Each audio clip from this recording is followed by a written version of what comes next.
Ilang beses ka na bang nangarap? Ilang beses ka nang natakot na baka ang pangarap na yan ay baka hindi para sa'yo? Ilang beses ka nang tumingin sa salamin at itinanong mo sa sarili mo, kaya ko pa ba para sa aking pangarap?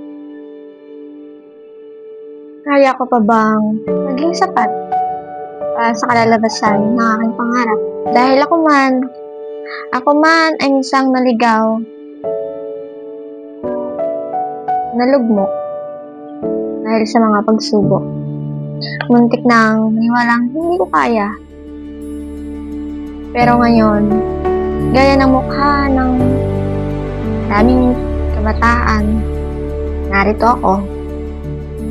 Hindi bilang perpekto, hindi bilang pinakamalakas, kundi bilang isang patunay na kaya nating mangarap kahit na nakakaranas tayo ng paghihirap. Dahil ang bawat naranasan sa buhay ay proseso lamang. Tayo'y nangangarap para patunayan sa iba na ang pangarap ay para sa lahat. Dahil libre lamang namang mangarap. Basta patuloy tayong lumaban at patuloy tayong bumangon. Narito ang kwento ng bawat luha, ng bawat sugat. At ito ang kwento ng mukha ng bawat pangarap.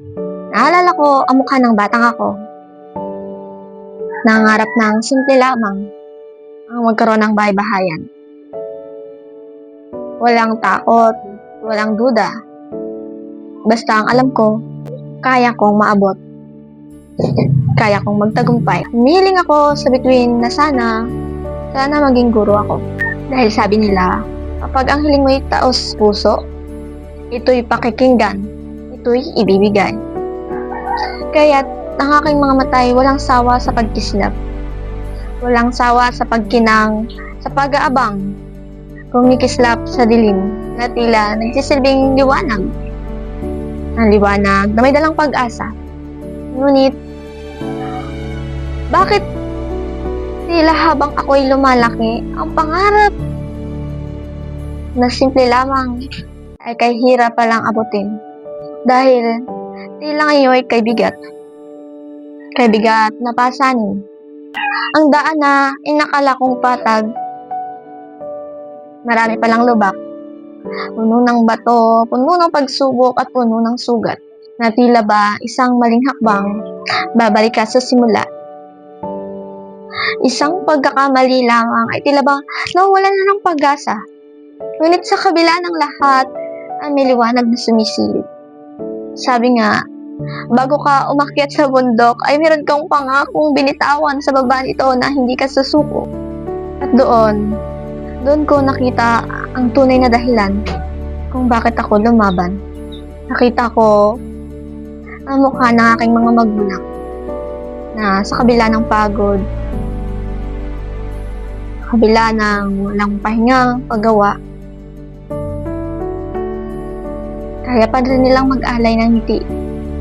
Punong-puno ng pagsasakripisyo ang kanilang bawat galaw, ang kanilang bawat araw.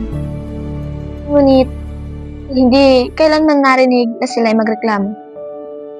Ang pangarap nila ay hindi para sa kanilang sarili, kundi para sa amin. Na kami mapagtapos, na kami magtagumpay. Na marating namin ang mundong minsan sa kanila ay pinagkait. Minsan sa kanila ay pinagkait ng kahirap. Kaya't ang munting ako ay muling nangarap ng harap ng mas mataas. Nagsikap, hindi lang para sa sarili, kundi para sa kanila. Dahil naniniwala ko na ang pangarap ay hindi lamang bastang pangarap, kundi isang mithiin. Ang pangarap ang magsisilbing ilaw mo sa madilim na daan.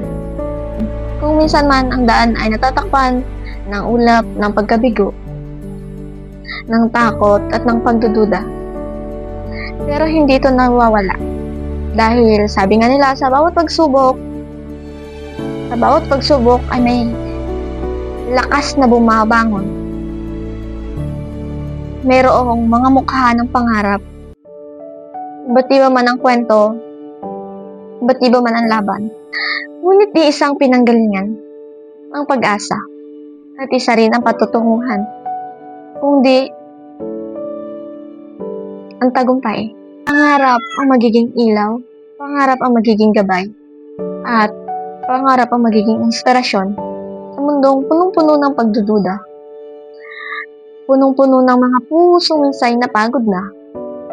Tandaan mo, hindi mo kailangang maging perpekto para maging karapat-dapat ka para sa iyong pangarap.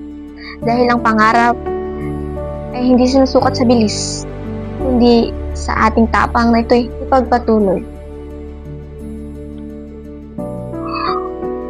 At kung sakaling dumating ang araw na mapagod ka, tumingin ka sa likod mo. Tingnan mo ang batang ikaw na patuloy na naniniwala sa iyo. Dahil balang araw tatanungin ka ng mundo kung sino ka. Ngingiti ka at buong tapang mo sasabihin, Ako? Ako ang mukha ng pangarap. Pangarap na hindi sumuko. At ang pangarap na sa wakas ay natupad na. Ang piyesang ito ay pinamagatang mukha ng pangarap, mukha ng pag-asa. Ako si Binibining Arandela, nagmula sa ika-3 baitang ng kolehiyo at iniaalay ko ang piyesang ito para sa mga taong patuloy na nangangarap na magtagumpay sa buhay.